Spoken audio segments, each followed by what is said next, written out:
adalah sebelum teridentifikasi diobservasi dulu, jadi observasi dulu. Dan setelah diobservasi lalu dihitungkan latar yang dalam pengobservasian yang paling utama adalah latar belakang sampai seperti ini bagaimana, lalu setelah observasi diketahui latar belakangnya, setelah latar belakang baru dikumpulkan atau dirapatkan untuk mengadakan musyawarah cara penanganannya bagaimana. Jadi cara penanganannya itu tidak ditanggung oleh Bapak sendiri, oleh kepala sekolah sendiri, tapi ada komite sekolahnya beserta para PTK yang ada di SD Negeri Pangsor. Setelah didapatkan hasil musyawarah baru ya kita buat suatu strategi. Berarti untuk penanganannya dimusyawarahkan dengan semua elemen sekolah, para praktisi pendidikan yang ada di SD Negeri Pangsor. Baik Pak, untuk pertanyaan kedua, selama ini bagaimana Bapak dalam menjalankan pengambilan keputusan di sekolah, terutama untuk kasus-kasus di mana ada dua kepentingan yang sama-sama benar atau sama-sama mengandung kebajikan. Jadi ada suatu masalah tapi dua-duanya itu sama-sama benar gitu. Bagaimana menurut Bapak? Ya, berarti itu ke prinsip approach avoidance approach, di mana Bapak itu selalu menggunakan pendekatan itu dan dalam menangani atau dalam menghadapi kasus seperti itu ya itu adalah diserahkan peraturan memang dari atas, tapi yang membuat kebijakan adalah di sekolah lembaga. Jadi Bapak membuat kebijakan tidak itu sendiri, tidak ditentukan oleh Bapak sendiri, tapi Bapak melalui musyawarah juga seperti tadi. Musyawarah bagaimana nih cara menangani kasus seperti ini atau masalah seperti ini. Jadi musyawarahkan dengan para praktisi pendidikan yang ada di SD negeri, mulai dari perwakilan orang tua yang dibutuhkan terus dengan para guru dan semua praktisi yang ada di SD negeri Pangsor. Jadi dulu ya Pak ya masalahnya ya. Identifikasi adalah tahap yang paling utama itu yang diperhatikan. Berarti untuk pertanyaan nomor 3, langkah-langkah atau prosedur dari yang biasa Bapak lakukan nggak nampak ya Pak ya tadi ya langkah-langkahnya mengidentifikasi, mengajak diskusi dengan rekan sejawat, dengan munculnya Suatu alternatif atau keputusan yang tidak merugikan siapapun ya. Pak ya. Selanjutnya hal-hal apa saja yang selama ini Bapak anggap efektif dalam pengambilan keputusan pada kasus dilema etika? Yang paling efektif dalam mengambil keputusan untuk menangani dilema etika yaitu dengan cara membuat kebijakan yang sebijak-bijaknya, lalu itu disosialisasikan, setelah disosialisasikan lalu langsung dilaksanakan, dan setelah dalam tahap pelaksanaan atau dalam tahap proses saya selalu mengamati ya, Bapak selalu mengamati. Setelah teramati dalam pelaksanaan tersebut lalu diadakan evaluasi dan refleksi untuk selanjutnya diadakan tindak lanjut. Biasa Bapak jawabannya, jadi memang sudah super ya Pak sekolah keren gitu, mengidentifikasi sampai rencana tindak lanjutnya sudah dicoba dan dilaksanakan dengan cepat gitu ya Pak ya. Silakan Bu Dia. Selanjutnya hal-hal apa saja yang selama ini merupakan tantangan dalam pengambilan keputusan pada kasus-kasus dilema etika yang pernah Bapak alami? Hambatan atau tantangan yang selalu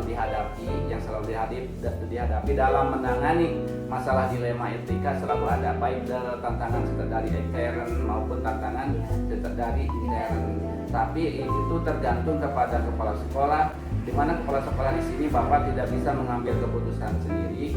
Bapak selalu berkolaborasi dengan para PTK, dengan para praktisi pendidikan yang ada di SD Negeri Pangsor, dan Bapak dalam menangani masalah tersebut Bapak selalu bermusyawarah atau selalu berkolaborasi untuk mencari solusi yang lebih baik, lebih bijak dan supaya mencapai sasaran.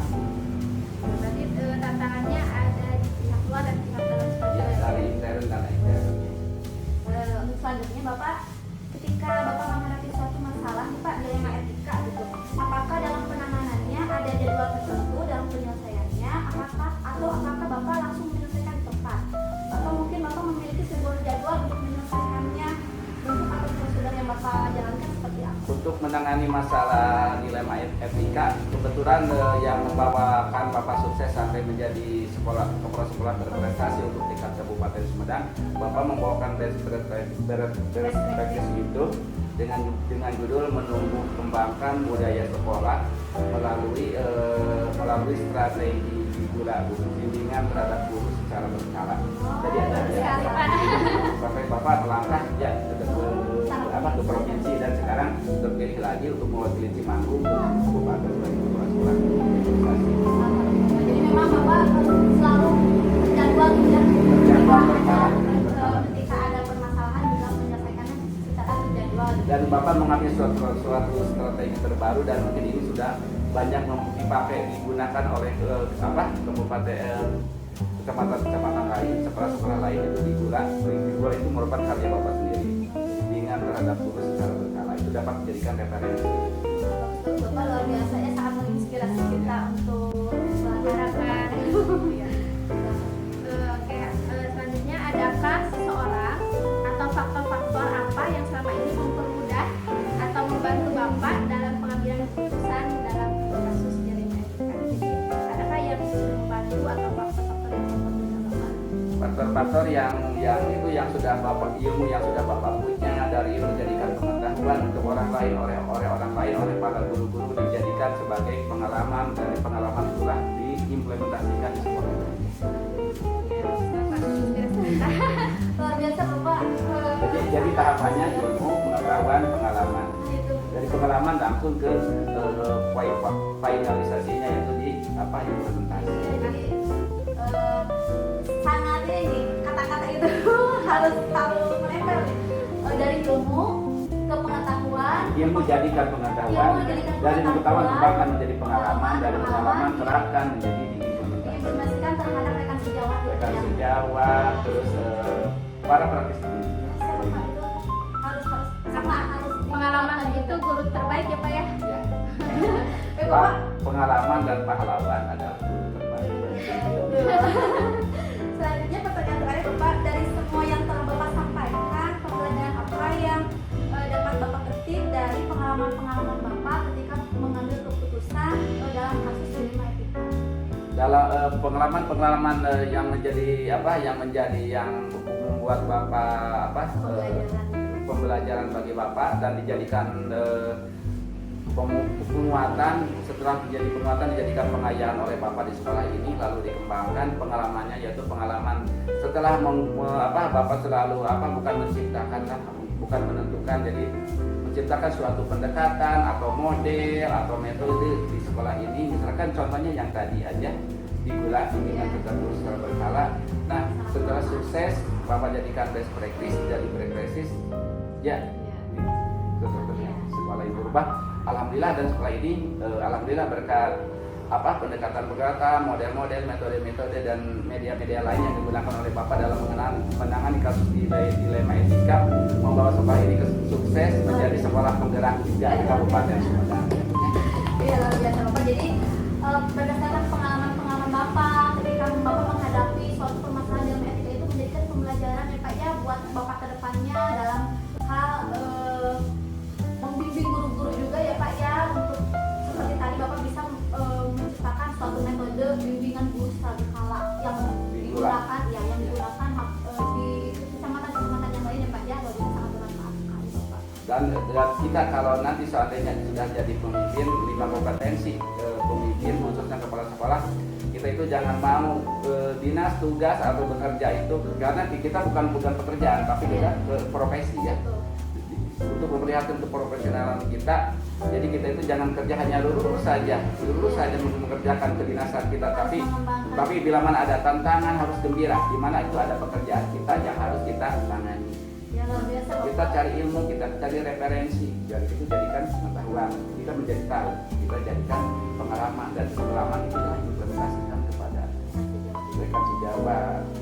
Betul Bapak, terima kasih Bapak masukannya, karena memang betul ketika kita menghadapi suatu pekerjaan kita jangan lurus aja, betul Pak Ya. Karena kita harus mengembangkan potensi yang ada dalam diri dari dalam diri kita ya Pak ya, biar ya sebaik-baiknya manusia adalah yang bermanfaat bagi orang lain.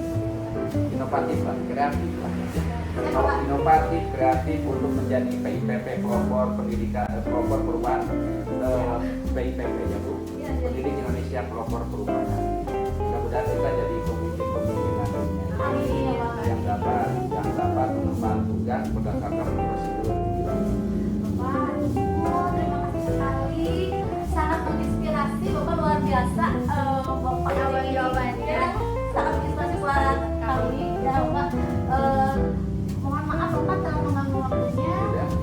Terima kasih sekali lagi. Assalamualaikum warahmatullahi wabarakatuh. Waalaikumsalam. Nah, sekian wawancara dari kami. Assalamualaikum warahmatullahi wabarakatuh.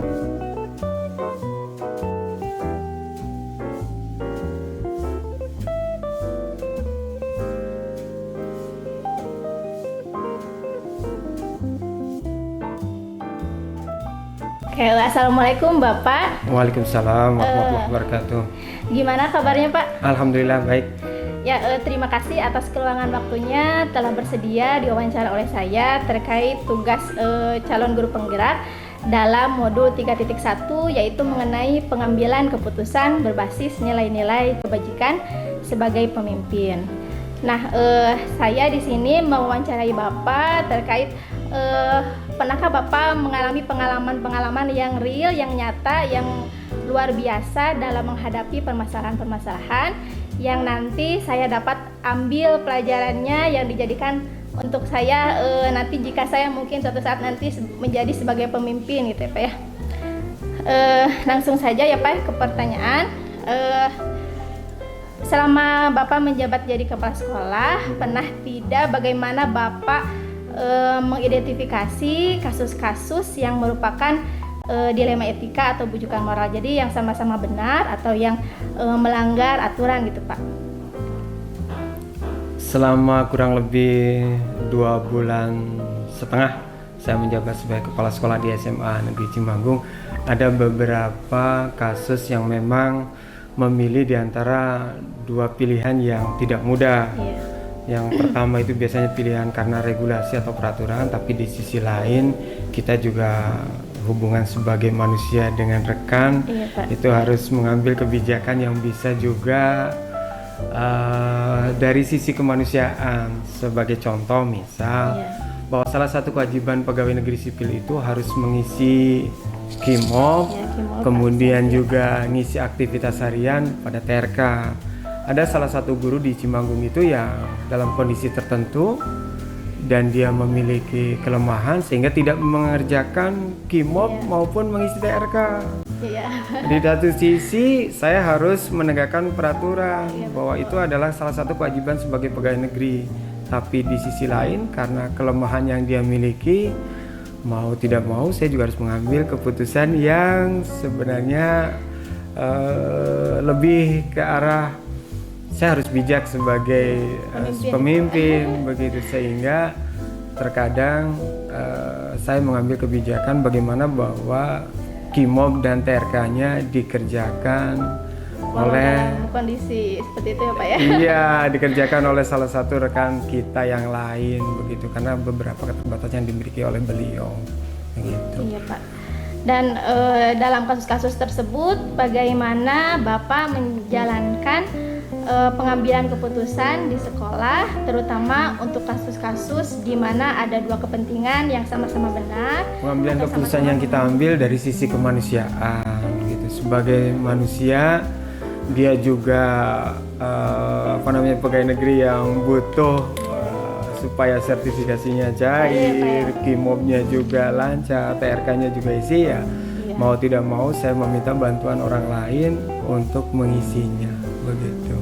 Ya, berarti itu termasuk ke dalam Bapak itu dilema dari rasa keadilan dan rasa kasihan juga Pak ya. Jadi apakah Bapak itu harus menegakkan peraturan atau misalkan harus kasihan? Itu dilema etika juga Pak ya.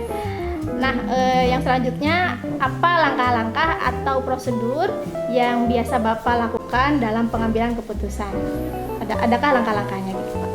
Sebenarnya kita sudah mengambil langkah-langkah. Yang pertama itu adalah mengingatkan ke beliau akan tugas dan kewajibannya begitu, bahwa salah satu tugas kewajiban sebagai pegawai negeri sipil dan juga sebagai pegawai pemerintah Provinsi Jawa Barat, ya kita harus mengingatkan ke beliau untuk memenuhi kewajibannya, yaitu KIMOB dan mengisi aktivitas harian pada TRK begitu. Itu langkah-langkahnya. Kemudian juga kita harus melaporkan hal ini ke pejabat yang di atas kita, yaitu ke KCD wilayah 8 untuk sama-sama melakukan pembinaan. Ya bagaimana gitu ya Pak ya untuk mengatasi hal ini gitu ya Pak. Iya, karena kalau dari sisi keadilan saya jadi tidak adil sama rekan-rekan yang lain karena rekan-rekan yang lain mengerjakan sendiri, tapi beliau dibantu oleh rekan kita yang lain. Iya Pak. Nah, hal-hal apa saja yang selama ini Bapak anggap efektif dalam pengambilan keputusan pada kasus-kasus yang sama-sama benar gitu ya, yang merupakan dilema etika? Diulangi. Hal-hal yang menurut Bapak efektif dalam pengambilan keputusan. Jadi saya tetap begitu menerapkan tadi ya norma-norma humanisme ya, norma-norma sebagai hubungan manusia dengan manusia yang baik begitu. Selama masih bisa dibantu, kita lakukan bantuan karena beliau juga memiliki keterbatasan. Iya. Jadi Bapak mengambil ya rasa kasihan itu ya Pak ya. Iya. Jadi Bapak memahami kondisinya. Memahami kondisi, ya, Pak. ya. Karena mungkin jika dipaksakan itu kan tetap tidak bisa ya Tidak Pak. bisa. Ya. Nah, hal-hal apa saja yang menurut Bapak selama ini menjadi tantangan dalam pengambilan keputusan pada kasus-kasus tersebut?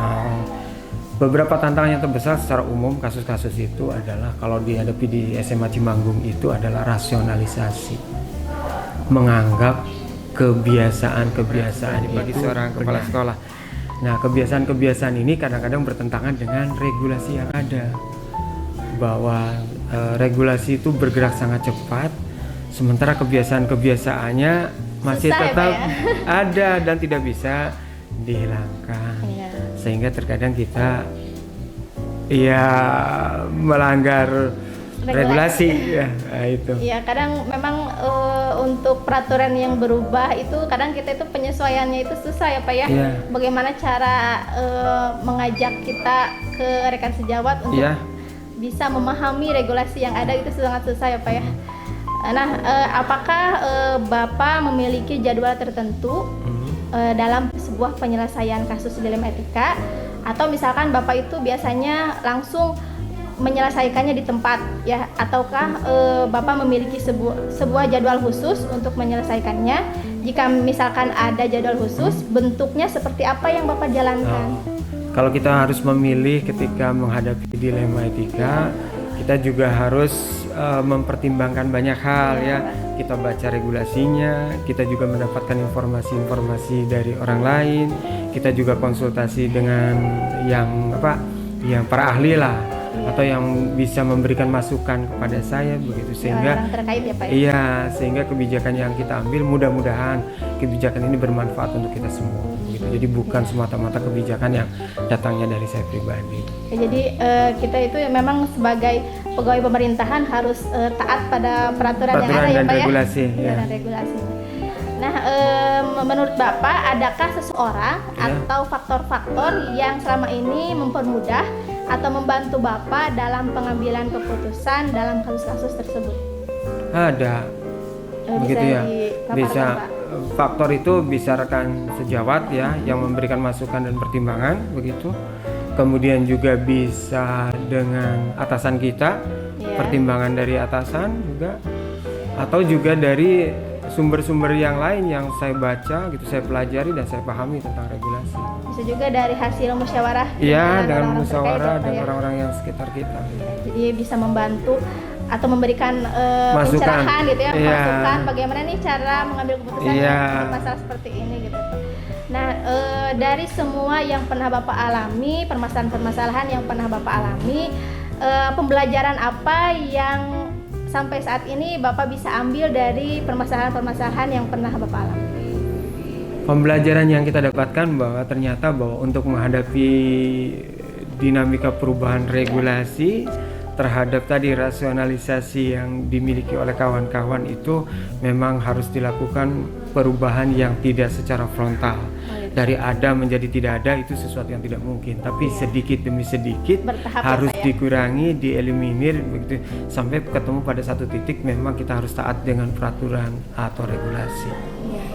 Karena mungkin jika perubahan secara drastis itu nanti Iya. akan muncul ketidaknyamanan Iya. antara rekan sejawat ya Pak ya. Iya. Terutama ketika kita menjadi seorang pemimpin, ada dilema antara apakah harus menerapkan peraturan atau Iya. harus menyesuaikan Menyesuaikan, dengan ya. kebudayaan yang Iya. selama ini kita jalankan gitu ya Pak ya, di sekolah.